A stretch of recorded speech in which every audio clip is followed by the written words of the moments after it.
What's going on, everyone? It's Mike back again. It's John. Unfortunately, he's also back again.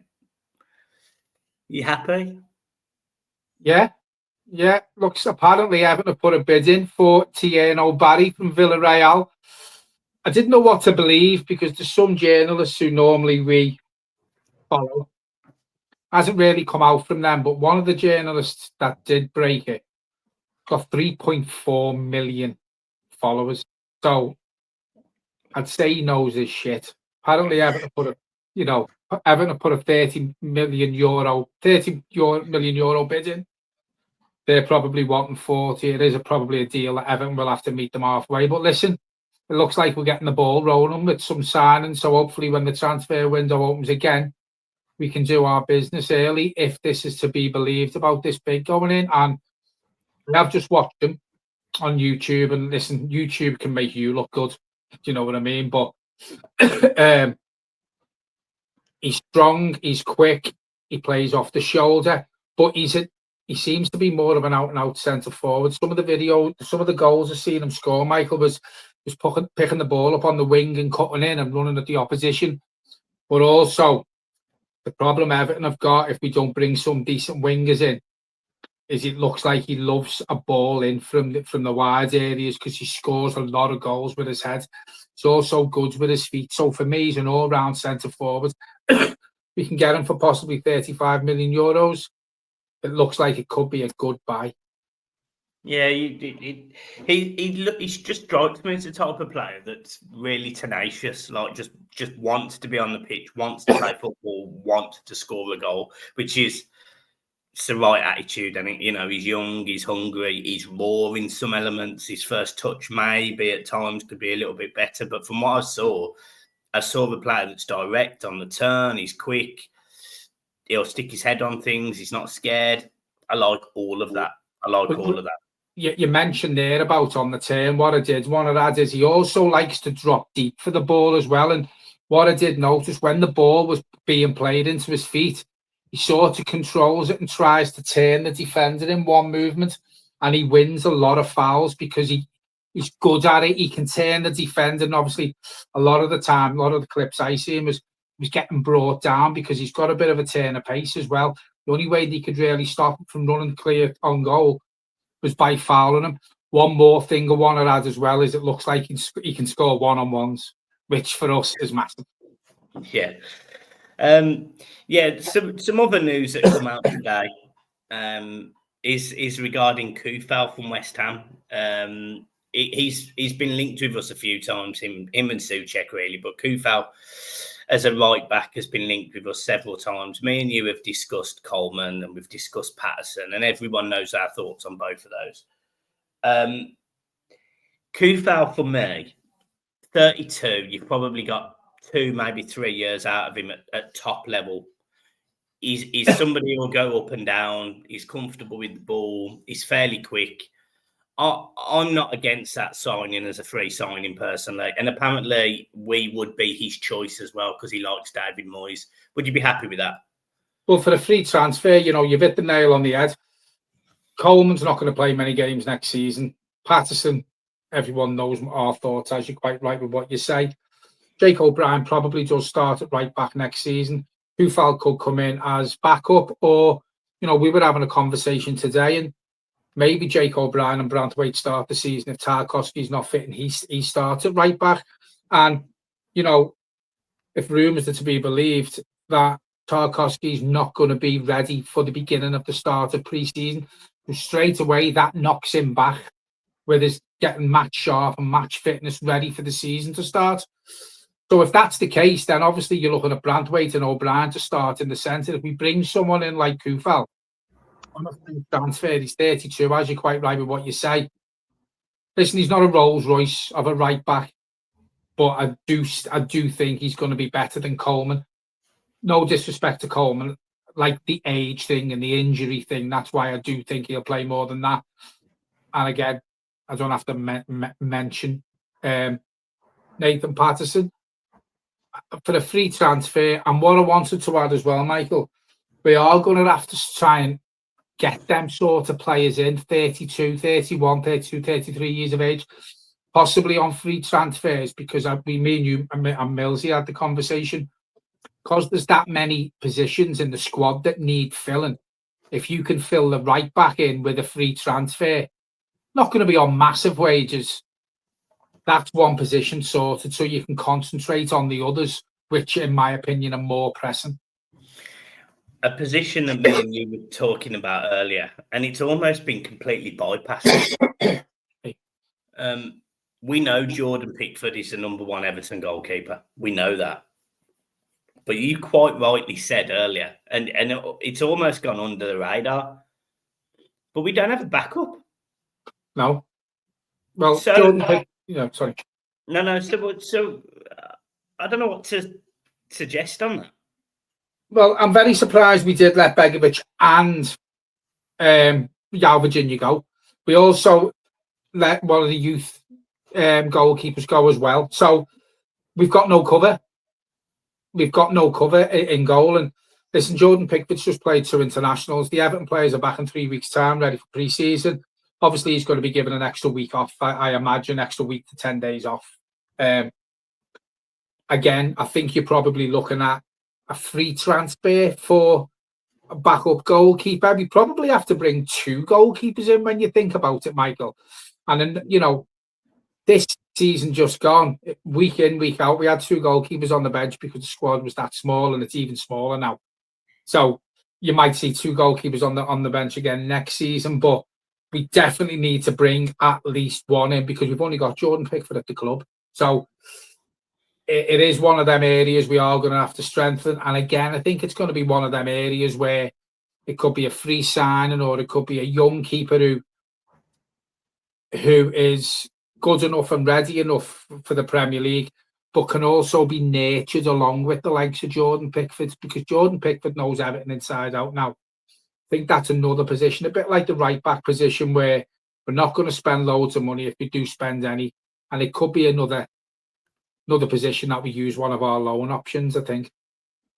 Yeah, I was looking at it. So I looked at the Premier League. I was looking at goalkeepers that had been released, and the one that sort of stood out as a goalkeeper that's been released is Robin Olsen. We've been there, done that.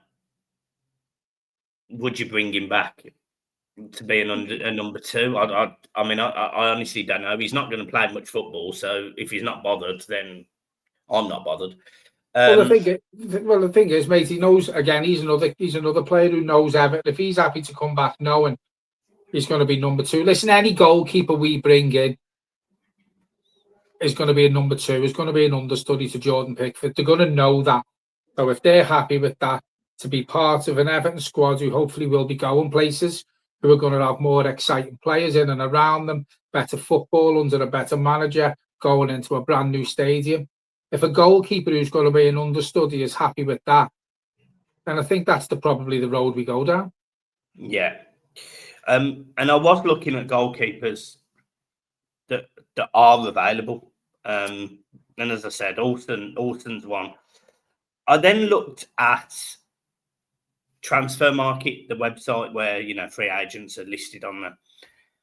Now there is a goalkeeper that played for Las Palmas last season called Alvaro Valles, and by all accounts, he's 27 years old. He's a relatively decent keeper. At one point in his career, he was valued at 15 to 20 million euros. So he's got something. I'm not saying he's a solution. He's got something. As a number 2, I think Everton can do worse than players like this, if I'm being honest. He's worth a couple of £1 million on Transfer Market. He hasn't got a club. He's going to play at absolute most 10 games.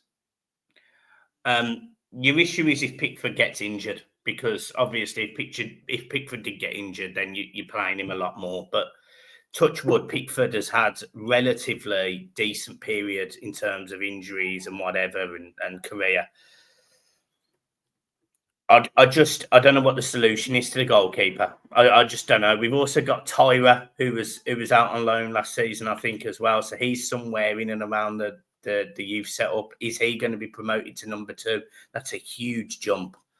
So I don't think he gets promoted to number 2. I think Everton do bring an understudy into Jordan Pickford, and obviously for the cup games, as you're quite right with what you're saying, listen, Everton don't stay in cups long. Let's hope the number 2 goalkeeper plays shitloads of cup games next season, because it means we're going far in the cup. And then obviously you'll probably see the likes of Tiero, who will be an understudy to the understudy keeper, if you know what I mean, behind Jordan Pickford.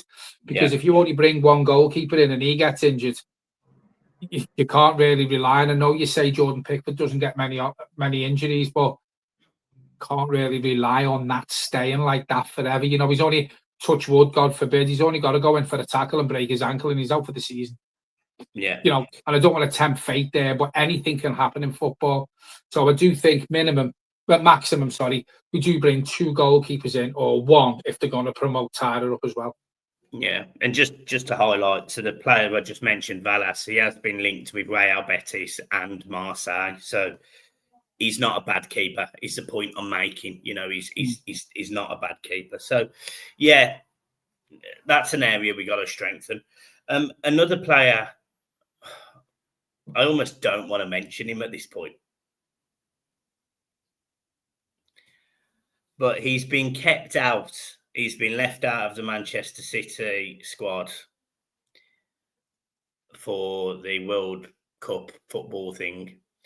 Rumours have apparently came out that he would prefer a move to Everton over both Newcastle and clubs abroad. Now, he won't go to Napoli now because they've just signed Kevin De Bruyne, so Napoli's off the table. It really is just Newcastle. I'm starting to feel like this Jack Grealish thing could happen. Yeah, I mean, it could be anything. You know, if you can believe where the rumor come from, you know, they're not bad. There's better sources out there. They're not bad, but sort of get it. You know, if I think Jack Grealish, if I'm right in saying, hasn't long had a baby with his partner. Yeah, I think they've got quite a young child. Obviously, in the northwest, he wouldn't have to move house if he joined Everton, because he could travel from Manchester. And it's a big upheaval to go up to Newcastle, and it's a shithole anyway, Newcastle. So I can see probably why he doesn't want to go there. And here's where the Geordies absolutely ripped me a new one. But hey ho, you've slagged Liverpool off, so I'll slag your shithole off. I sort of get why he would not want to move. He hasn't got to up sticks. He hasn't got to up sticks with his family. And if it's only Everton and Newcastle in the run, and yeah, Newcastle can offer him Champions League football, but from a personal point of view, I probably think he gets more game time at Everton than what he will at Newcastle. Newcastle have got a good squad. Let's not beat about around the bush. They're a good team with a good manager. Jack Grealish needs to play football. Jack Grealish needs minutes. Thomas Tuchel has come out and said, doesn't matter what club he goes to, he needs to be playing minutes to get back into the England fold. Jack Grealish has got the hunger back like he had at Aston Villa and the early couple of seasons at Man City. If he wants to get that hunger back, then I honestly think, and this isn't me being with my blue tinted glasses on, I actually think Everton could possibly be the best move for him. Feels like blue tinted glass object. Now, to be honest, John, I don't disagree, and I like to see it happen. To be honest, I like to see it happen. Would you? How much of his wages are we going to have to pay, though? It's like it's the logistics of this deal for me. Well, it's the logistics. Listen, Everton were prepared to pay £30 million for Liam Delap, right? You're probably getting Jack Grealish for what? £6, £7, £8 million loan fee for the season, possibly 10. Yeah. So Everton offered Liam Delap big wages. He was going to be one of the biggest earners. Everton really pushed the boat out for Liam Delap. Obviously, he chose Chelsea for Champions League football. As I said on here, I think I'm right to believe that Everton offered him more, but he's got a longer contract at Chelsea as well. So, you know, he's going to get paid more there. If Everton were prepared to pay that for Liam Delap, then I actually think Everton will go as high as £120,000 a week, Jack Grealish's wages.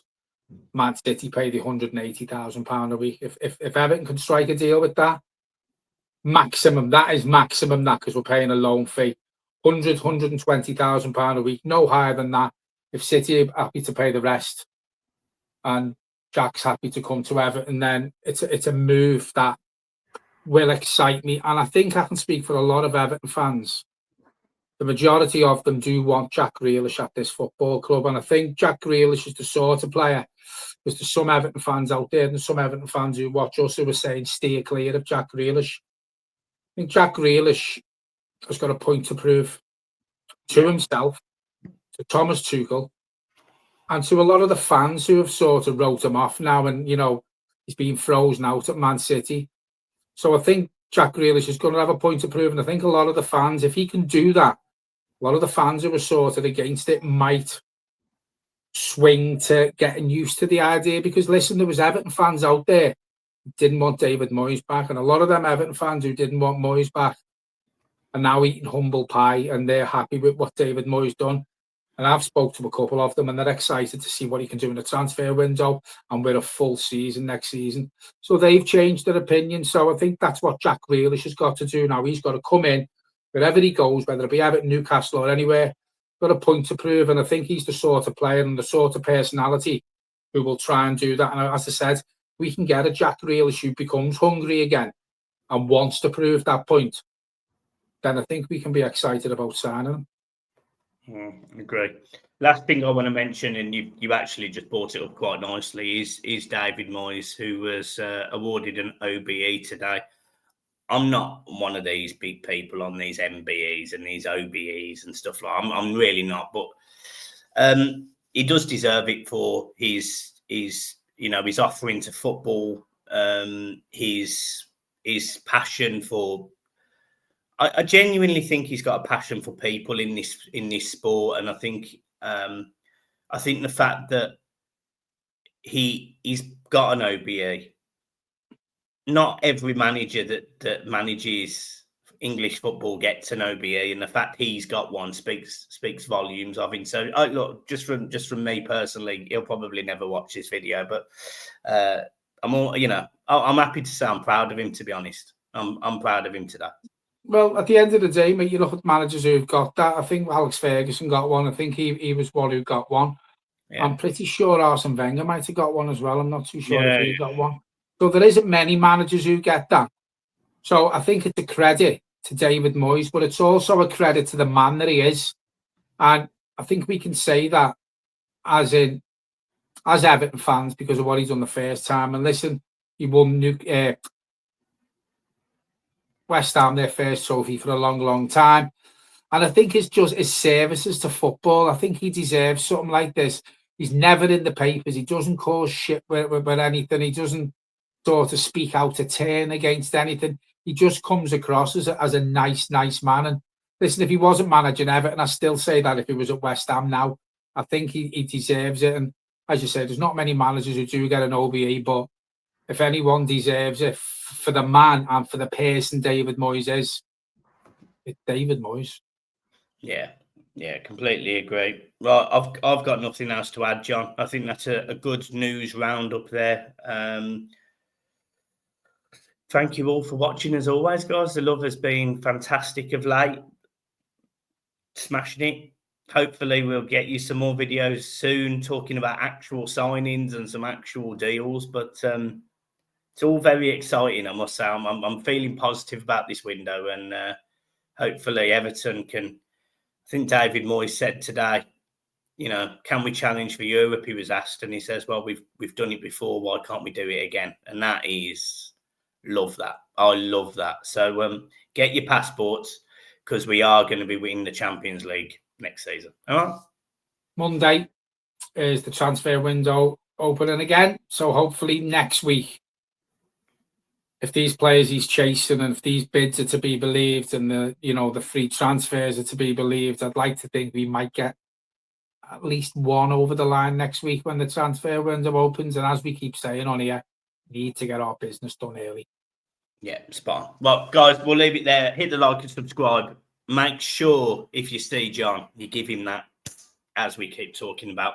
We will try and get Millsy back on one of the shows next week. Don't know what day, but we will get him back on. He loves it. He absolutely loves it. He loves the Blue Boys Network. He would give up Across the Park podcast to join us any day of the week. So look, we will see you soon. Peace.